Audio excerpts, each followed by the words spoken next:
So now the question is, do I take the money and survive to fight another day?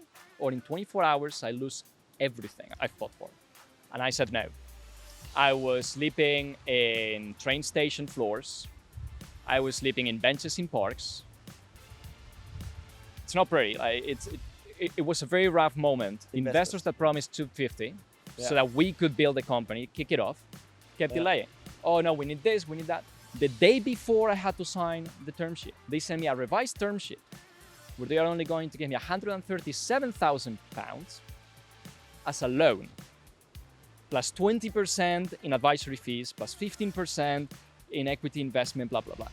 Right? They tried to steal the company from me. That same day, I fly to Spain and I go into a conference. Turns out there's a surgeon, an executive in the healthcare space, that has been following my journey for the past 2 years. His name is Paul Griffin, and I'll always be grateful.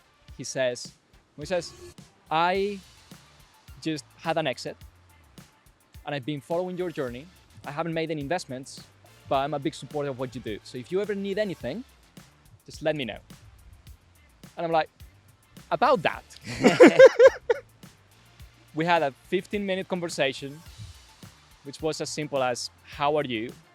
What is your vision for this? How far are you willing to take this? And he said, don't worry, I'll take care of it. He saved the company that day. We got to fight another day. And it's been 4 years now since that day. When I start my investor updates, it's, hello, my favorite people. Because they are my favorite people. I share the good news and the bad news. And I always finish these investor updates with 2 key points. One is a question. Yeah. I always ask for something. So now you're part of this journey every investor update. You're not just a reader on the sidelines. Short and sweet. Yeah. Personal to your investors. Yes. And then I say thanks, because it's very important to be grateful. It is. As my mom would say. Welcome to another episode of Been There, Done That. Moises, epic to have you on the show. You're building CLARO Surgical, which is rethinking the way surgery is done. Epic to have you. Super happy to be here, man. Super happy. Isn't it an amazing atmosphere in Maui? Couldn't be better. It couldn't be better. I went surfing just on Saturday for the first time. For the first time? First time. How was it? It was less painful than I thought it would be. I bet snowboarding helped a little bit. Anyway, we want to talk a little bit more about your journey today. Okay. And how you went from growing up in a hospital room, I would say, to like, redefining like full circle the way people do surgery. It wasn't a linear journey. I'd love to hear all about it. So I guess like the quick journey, the summary of my journey is divided in 3 stages. Yeah. And I spent the first decade of my life inside and around an operating room. So my dad's been selling medical devices all his life, which meant he would pick me up after school, take me to work with him, and say, Moises, I have to help this doctor. There's this surgery, it's gonna take 30 minutes. And everybody that knows anything about healthcare knows nothing in a hospital lasts 30 minutes. It could take him 2 hours, 3 hours to be back. I could fall asleep in a random hospital lobby. But by the time I was 10 years old, I knew everything about implants, prosthetics, and how to operate broken bones. Yet, I knew nothing about football. Which, I'm Spanish, I'm supposed to know a thing or two about football. But that's my first decade. Then I spent the second decade on top of hundreds of stages across Europe, in theaters, performing for tens of thousands of spectators. And Tens of thousands? Tens of thousands. It was like 6 years doing magic professionally while still going to school Monday to Friday. Yeah. It was tough. I can imagine. Yeah. But that's what entrepreneurs do. It's part of the game. They stack their experiences. Stack the experiences. I like how you put that. It's very important, right? Because we will talk about this later, like timelines are finite, right? Yeah. And you gotta optimize across the temporal axis. But okay, that was chapter number 2. Yes. And then there's chapter number 3, which took me from building and designing dark matter detectors at CERN to building algorithms for self-driving cars in China to now fixing the problems that I experienced in the operating room when I was growing up. Yeah. as the founder of CLARO Surgical. So now we could call it the pretty packed chapter. Perfect circle. Yeah. And it is packed, yes. Yes. So let's unpack it a little bit. Let's do it. Let's talk about maybe the first years of uni. Yeah. How were those for you? What was great? What wasn't? You got kicked out twice, if I remember. Well, they tried to. They tried to kick me out. Yeah. Didn't work. No, I'm too stubborn. What's the protocol? You just say no. So you try to convince them that, like I didn't know I couldn't do that, or I just forgot I had to register for class. I was sitting at the back. Maybe the professor didn't see me. Yeah. I forgot my wallet with my student ID. But as a magician, I'm pretty sure you found fantastic ways. There's always a story to tell. There's always a story to tell. We will talk about this later. Also. But so you studied, you almost got thrown out twice. Yes. So I was always very interested about solving problems. That's also what led me into physics, into magic on the first time. Yes. And then after you've been solving magic tricks, well, it's the next big problem that you can solve. So for me, that was solving the universe. So by the naturally, of course, it's the only logical step. Yeah. So by the time I was 15, I was already attending lectures at universities about physics because I wanted to get a head start. I was very into it. And then I had my mind set into CERN. Mm-hmm. So when I was choosing a university, I chose the university that had the highest ratio of professors that were full-time teachers, as well as they were full-time researchers at CERN. Because I'm like, if I'm going to learn from someone, it better be the ones building the experiments I want to work on. Yeah. So, it's a very clever way, by the way, to pick a university. I would love for more people to think about it that way. There's this tendency to go for top 10. If you have the grades, go to the top 10. Just look at the rankings. Yeah. And that's not like everyone is so different. And the rankings are standardizing, treating everyone as if they were the same. Indeed. And that maybe works for a top one choice. Yes. I would say probably going to Harvard is almost always a good idea because like the people really care. Yes. The people really open crazy doors. But for pretty much most other things, it's just you can't, judge a fish by its ability to climb a tree. And I think that's what these, what the rankings kind of try to do. Indeed. And for example, there's also, and everything happens for a reason. Like I was applying to go to Oxford. And I was doing my exams and everything. I was like, well, this is top 10. So my 5 choices to go in the UK was Oxford, University of Liverpool, where I ended up going. And the few months before going to Oxford, I ended up in the hospital.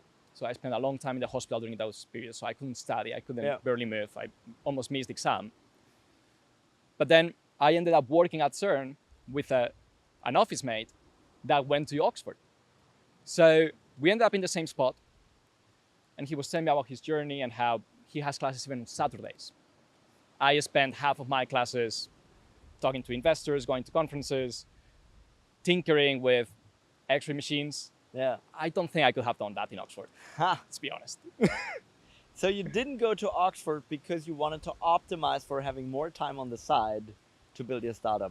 That's how it ended up being. I didn't plan for it, but I went with the flow. Which brings us to the final chapter. The startup.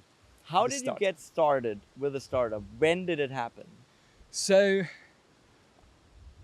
I guess even through magic, through the second decade of my life, I already had to be entrepreneurial. Because a magic show, as I was doing, it's a product. And a product has to be sold. Yes. So I learned everything about it. I learned how to sell it. I learned how to present it. And it all comes from the idea that growing up with my dad, I could see him traveling every day. And I would say, Dad, when I grow up, I want to be like you. And he's like, no, son, please don't be. Because I work a lot and I earn very little money. You have to be the CEO of the company. Because he earns a lot of money and works very little. He had no idea what he was talking about. But that kind of got me rolling. So 13, 14, 15 years old, I'm a magician and performing across Europe. I'm selling. Yeah. Come university, I'm working very difficult problems and I'm loving it. It's scratching that part of my brain that doesn't let me fall asleep past midnight. Yeah. But then I'm in China. I'm building self-driving cars at the university there. And I go back to Spain. And when I'm in Spain, I bumped into this doctor that saw me growing up in one of these hospitals. I was visiting my dad. This doctor says, Moises, what have you done? And I'm like, well, I found a way to navigate cars without drivers. Yeah. And he said, wouldn't it be nice if we could navigate surgeries without doctors? Now, that's a little bit of a stretch, but now that's scratching that bit of my brain. It's getting me excited about it. Yeah. I just couldn't fall asleep. I started cold calling every single surgeon I knew. I was asking for intros, cold emails to surgeons across the world saying, yeah, what is the biggest problem that you have inside of the operating room? And once I found the problem, and once I identified it was a massive problem, yeah, I went full in. So if you had not that physics experience before, oh yeah, you could have never come up with the idea. And you know, like a lot of people today talk about like, oh, you should just drop out of high school. You shouldn't even, you know, start university. You just build. Indeed. What do you think? Well, definitely that's not for me after having this experience. Yeah. But it's something I reflect a lot about. Yeah. And I've been reflecting about it for years. Yes. So my best friend from university, Orpheus Athanasius, he's now working on flying cars. Also a very unique individual. Yeah. We would spend most of our evenings coding together. In physics, you don't do coding really. So we were coding our own things, building our own robots, and we were talking about life. And we reached the conclusion that life can be divided with an x-axis, a temporal axis, which is finite for all of us. We can try to stretch it as much as we want, but it's finite. There's an ending and there's a start. And then there's the y-axis, which we reflect around experiences. So if you look at this axis, the more experiences you have, the more you can claim you have experienced life under that definition. So if you start at 16 years old, there's still many experiences you're still not allowed to do. You're still not allowed to drive a car. You're still not allowed to have your first beer. As a result, perhaps get drunk for the first time. You're not allowed to make mistakes. If you... Sadly. Yeah. Sadly. Yeah. And like with good parenting, maybe you are. I guess, yes. But if you have this thirst to reach the finish line on your own, right? Yes. You do them and you always have someone to take care of you, which is not the same mistake making you do when you're on your own. Exactly. Yeah. And I think when you go to university, especially if you go away from home, you have that flexibility. You can skip class. Yeah. And no one's really going to punish you. Yeah. You can fail an exam and it's not the end of the world. Yeah. You can take on as many activities as you want. I was studying Chinese in the middle of university because I thought physics would be easy. Because why not? So I believe those are key experiences, key opportunities to make mistakes. If you just drop out at 16, if you start your business at 18 and you are fully locked in and you are generating millions in ARR, in this graph that I look at, you might be missing some things that are not defined by money or fame or things like that. Yeah. So just to translate also, you're not just saying, oh, you need to make a couple of mistakes in order to make wiser business decisions. You also need to make mistakes that you will no longer crave to make later on, right? So when you're 16 and you have all of this pressure, you build a business, which still very few people do, right? Like, so let's maybe say you start with 20, 21, you drop out of your bachelor's, right? You might have not been drunk often enough to realize it's not great, right? Indeed. So later on, you are craving to have these kind of experience, and you might sell early, you might do whatever you can do to go back to have these experiences. Because making this experience at 21, being drunk at 21 is not the same as it is being drunk at 41, right? Indeed. It doesn't look the same either. Yes. At 21, it's like, oh, come on, lad. You're doing great. Yeah. At 41, it's like, come on. Yeah. It's a different pronunciation. Yes. Right? Yes. Which is an incredibly important point to make philosophically. I think there's like a lot of people not realizing this. And I've actually seen a lot of founders burn out or regret starting early because they've missed out on life. Right? Indeed. So you want to live life a little, exactly, and then you want to drop out whenever it feels right? And some people are incredible and they have this feeling earlier. Yes. And maybe for them it works. But most people, including myself, or not like that. I'm really happy I dropped out of my PhD instead Same, of yeah. my bachelor's. Yeah. Exactly. So do what is right for you. Don't just follow a hype, which Yes. I believe it's the current tendency in certain occasions, not always, but in certain occasions. So what are some of the experiences or learnings or skills acquired that you just had to make or acquire that now are your superpowers at CLARO Surgical? Yeah. So I would say one of the biggest superpowers that I am proud to have Yeah. is the power of being able to speak to people to the eye. Yes. And when I say that, I mean it here on a one-to-one, but also on a stage in front of 8,000 people. Yes, because you did it with 16. As I've done, yes. Which I'm very proud to have done. It's even in your muscle memory. It is. But it took a lot of work to master, Yeah. or at least to get comfortable with it. Yeah. Because I'm the nerd kid. In high school, I was always on front row. I couldn't speak much. I was the first one to raise the hand and answer the teacher's question. I wasn't the one going playing sports or talking to people. So Surfing, for example. or surfing, for example, let alone surfing. I had to spend time But outdoors. that's where Ivor comes in and fixes all of those. Yes, please join Ewar. You'll be able to do things you've never done before, especially surfing. The number one reason people should join. Exactly. Like there's also unicorns and denkacorns. Yeah, and, but who cares about but- those if you can surf in Maui during a day like this? Oh man. So when I was going to my teachers later during high school, I was like, oh, I want to do the high school's speech when we graduate, and I want to do a magic show. Yeah. They're like, what do you mean? Like, you have to talk in front of people.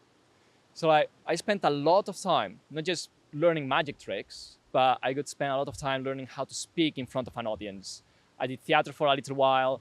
I learned how to position my feet, how to position my hands, how to position my voice.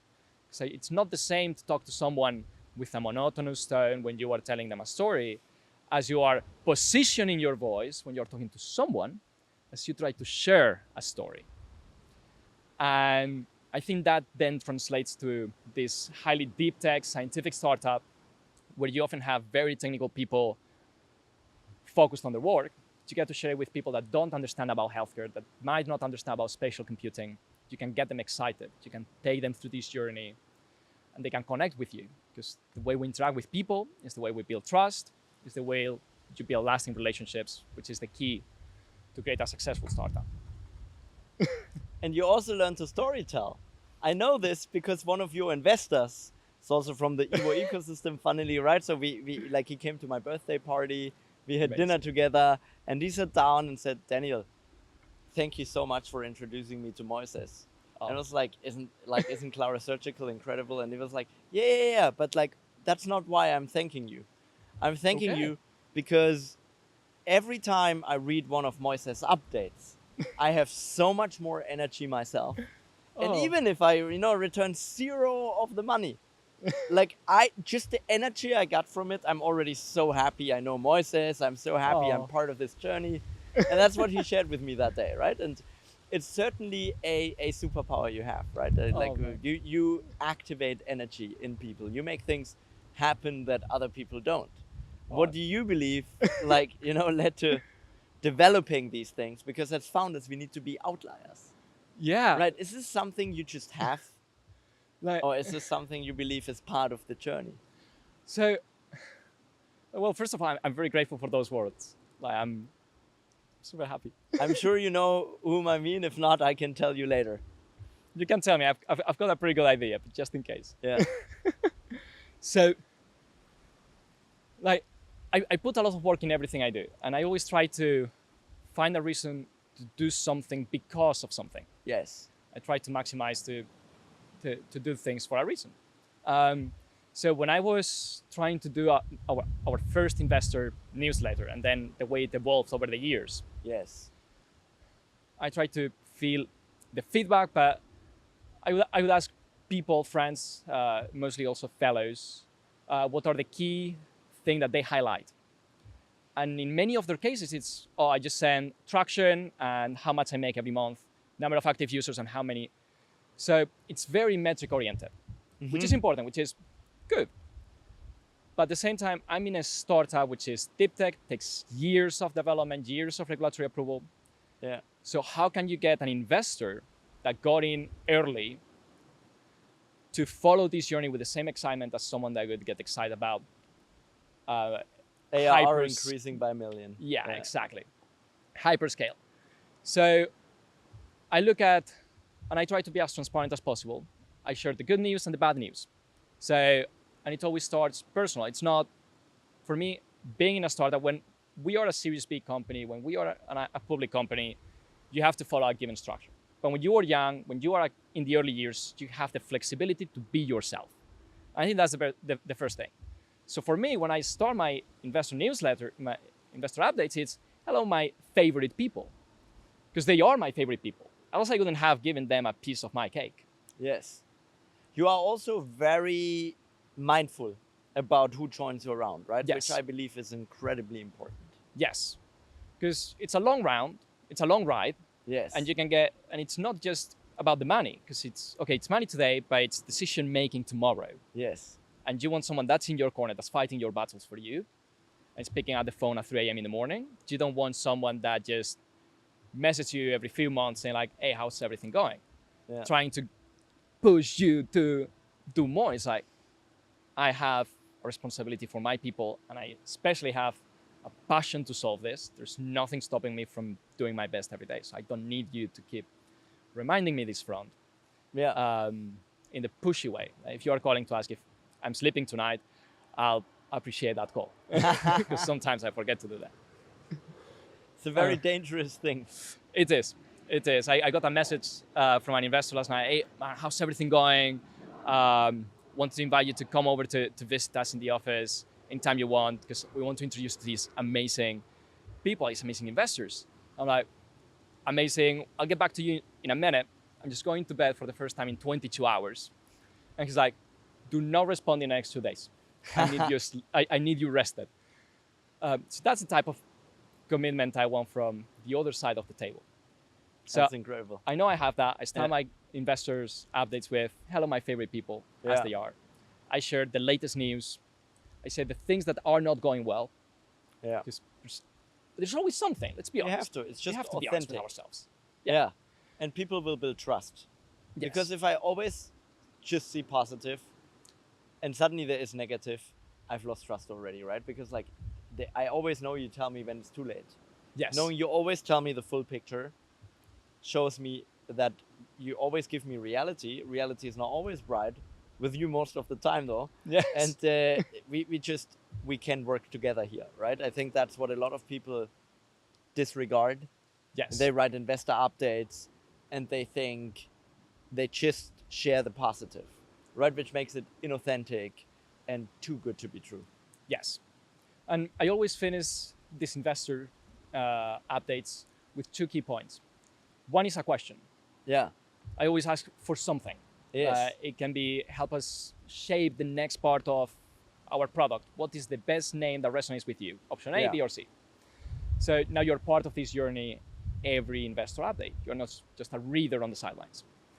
And I'm also asking for your input, because that's why you are here with me. Yeah. And then I say thanks. I'm always grateful to have these people around me and to have friends around me. So I always say thanks either to investors, to friends, entrepreneurs that have helped me in the last 3 months. Yeah. Because it's very important to be grateful. It is. As my mom would say.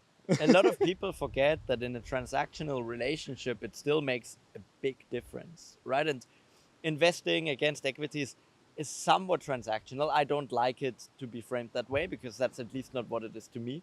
Yes. However, a lot of people then it's like, oh yeah, this person invested in me. It's only natural that they do it, right? Yes. And I don't need to say thanks. And I think that's the wrong approach because we're all emotional, irrational human beings. Yes. Right? And when someone says thank you, whether you own a part of this company or not, it just means so much, right? Yes. And that part of the equation is so important.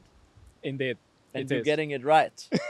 So Oh. let's switch a little bit from, or anything more you want to share about investor updates, because we haven't talked a lot about them.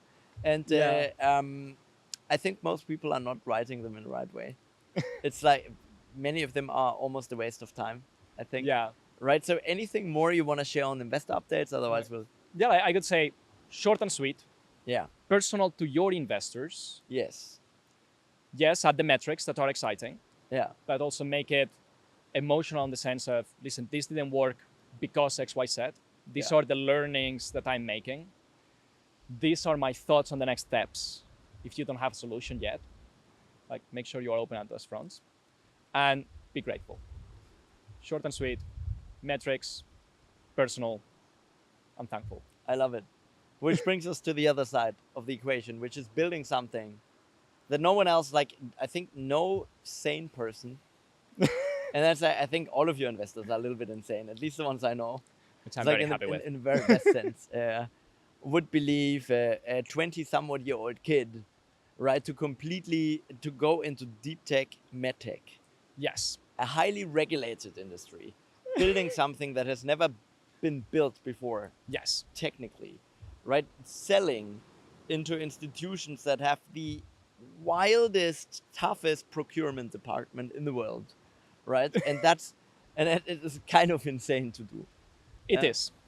And it wasn't an easy start. I want to talk a little bit about this. I want to talk about the very humble beginnings of CLARO Surgical, the struggles you had. Yes. The fights, the experiences, and then we'll go from there.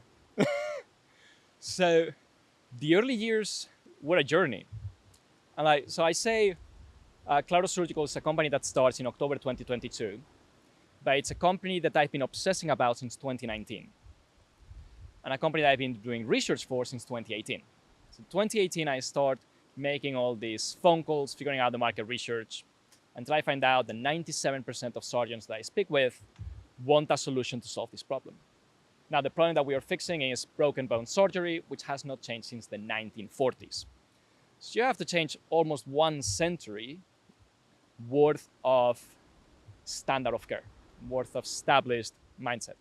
Yeah. So then I'm at university, I'm obsessed about this, I'm missing half of my classes. My professors keep calling me to their office to say, hey, Moises, if you don't come to class, we're gonna kick you out. I'm like, oh no, I was there. So what we were talking about at the beginning. And then it comes 2020, I win a few startup competitions, I put together some capital, and we build the first MVP, the same prototypes. Yeah. So that takes around a year because we are figuring out, are we going to fix this with a miniature, less damaging X-ray machine? So I was trying to build an X-ray machine in my student dorm at some point. It's not easy or safe. It's hard to build an X-ray machine. It is. Then I was working with different technologies until I end up in augmented reality, the very humble beginnings of augmented reality. And then 2021, we make of this spatial computing, a more advanced version with mixed reality headsets, with other tools that we were also building. And at the beginning, at some point, you need capital. So I managed to put a grant in the UK because I was studying in Liverpool. Liverpool is not the biggest ecosystem for investment. They were trying to do the good things. Yeah. But it's not the biggest ecosystem. So I didn't have any entrepreneurs around me. So I put an application for a national research grant, which we won in the UK. It was called Innovate UK. It has less than 3% success rate. I wrote it all on my own as a 20-something-year-old kid. Crazy. I had to find smartest people to make this sound a little bit more relevant. But I was the one making the work. I was the one submitting it. And we won £500,000 worth of money, equity free. A little bit more. Yeah. A little bit more, yes. But then it comes the tricky question, which is, well, the government wants to de-risk their investment. Yes. So I have to look for investment. And a couple of months in my search for an investor, first time, I meet this regional investor who says, hell yeah, we love this.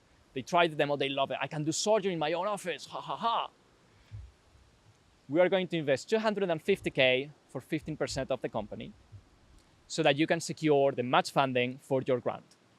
It was 70-30%, something like that, the rate that we had to match. So I'm like, hell yeah, let's do it. I had 6 months to get the money in my bank account to get this grant. If not, the company dies. If not, the grant is lost. So I spent the following months around the UK. I was literally sleeping in my friends' couches. I was sleeping in train station floors. I was sleeping in benches in parks. It's not pretty. It was a very rough moment that carried on even after we got the investment. But that was the trigger. It's, okay, I have no money in my bank account. I'm going to make this work. And I know these people are going to put in the money to make it work. They kept delaying it every single month. The surgeons. The investors. The investors that promised 250 so that we could build the company, kick it off, kept delaying. Oh no, we need this, we need that. The day before I had to sign the term sheet, the day before I had to get the money from the government, I still didn't have the money in my bank account from these investors. They sent me a revised term sheet where they are only going to give me £137,000 as a loan, plus 20% in advisory fees, plus 15% in equity investment, blah, blah, blah. Like, they tried to steal the company from me. So now the question is, do I take the money and survive to fight another day? Or in 24 hours, I lose everything I fought for. All those sleepless nights in the parks are worth nothing. And I said no. The ultimate sunk cost fallacy that I think no normal human being can overcome. Yeah. Right? Everyone is like, I put in all of this. Impossible, I'm gonna stop now. Let me just accept this, then it's over. And you didn't. Which I think saved the company. We couldn't have helped raise with your round if this would have happened. Indeed. And you said no. I said no, because it wasn't the right thing for the company. Yeah. And I'm still the believer that says everything happens for a reason. Yes. So that same day, I fly to Spain and I go into a conference. Turns out there's a surgeon, an executive in the healthcare space that has been following my journey for the past 2 years. The occasional win on LinkedIn, the occasional picture on an operating room, he's been following it. And he says, hey, Moises. I'm like, what are you? He says, his name is Paul Griffin. I'll always be grateful. He says, Moises, I just had an exit and I've been following your journey. I haven't made any investments, but I'm a big supporter of what you do. So if you ever need anything, just let me know. And I'm like, about that. So we had a 15-minute conversation, which was as simple as, how are you? What is your vision for this? How far are you willing to take this? And he said, don't worry, I'll take care of it. So he saved the company that day. We got to fight another day. And it's been 4 years now since that day. How did he do it? Did he put in a check? He put in a check. So he fulfilled all the money that we needed to match that grant. So we secured over £500, mostly equity-free investment when I was a young kid, in October 2022. I had the money to hire the best people, who I was paying very little, by the way, because they were just as passionate as I was to solve this problem. Yes. And we get on working. I had the money to travel, to visit all these surgeons. For the earlier years, to be honest and transparent, I was still struggling with the reminder of that experience. I was still lonely. I was still anxious. I was still struggling with depression. Because, okay, now I could afford the hotel room. I was no longer cold when I was traveling. Yeah. But I was still alone. I had my team working on the technology. Yeah. But I was the one going to visit the surgeons. I was the one going to visit the next investors. I was the one on the road. And I didn't have a community around me coming where I came from to make me feel at peace, make me feel that I was doing things right, or to lift me up when I was having a bad day.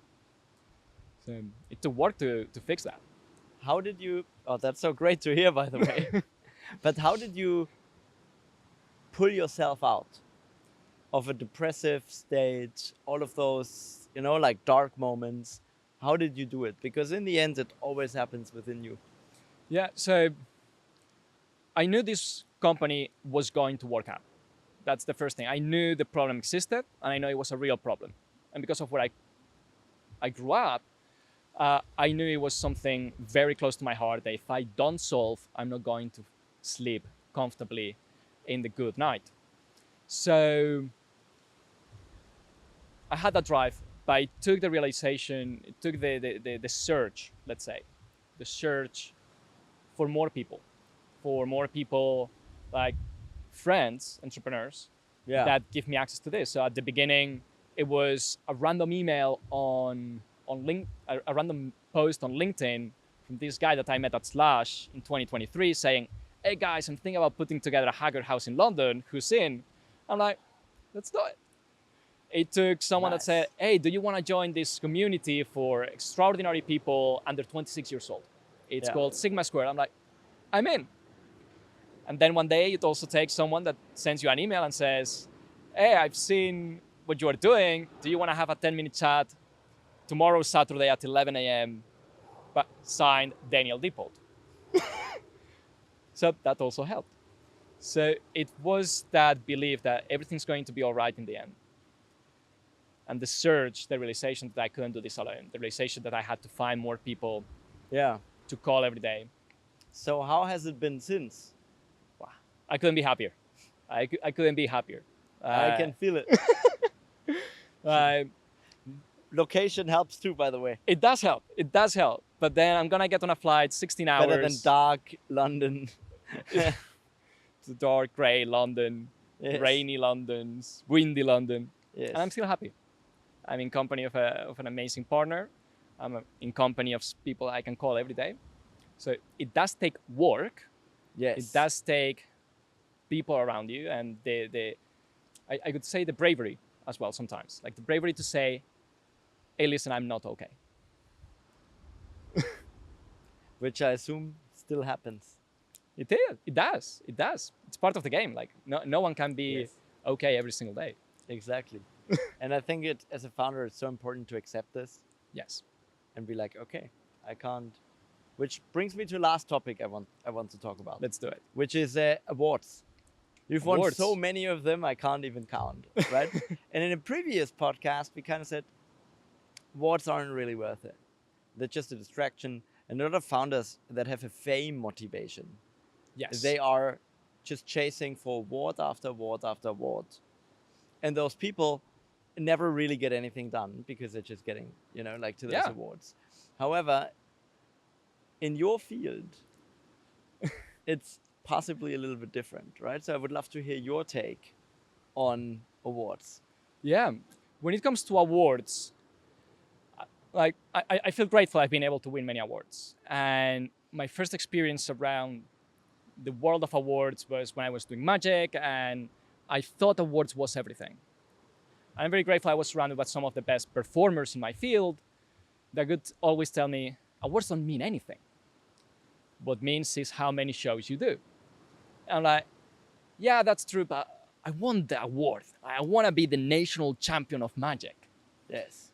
So that was my first experience with it. And I think the idea is not so much fight for the awards or spend time obsessing about awards, as what is it that the award means in your career, not for you personally. Like for me, for example, I recently won Forbes 30 under 30 for Europe in healthcare and science. I got nominated, in this case by you, Danny, which I'm grateful for. Thank you for thinking of me for that. And I shared my journey through physics, research, and then inside of the operating room. Apparently they liked it. So I didn't have to spend a lot of time on that competition. I just had to share my journey. So they selected me, and I'm grateful for that. Maybe it gives me visibility, probably not so much. Now, I see many people are like, I won this competition, and it takes you 3 days to travel to that destination to pitch, weeks and months of preparation, and then it's just yet another startup competition. It doesn't tell me anything about how good you are. Yeah. What tells me how good you are is your progress. And in my industry, as you mentioned, there might be a couple of nuances, which is reputation.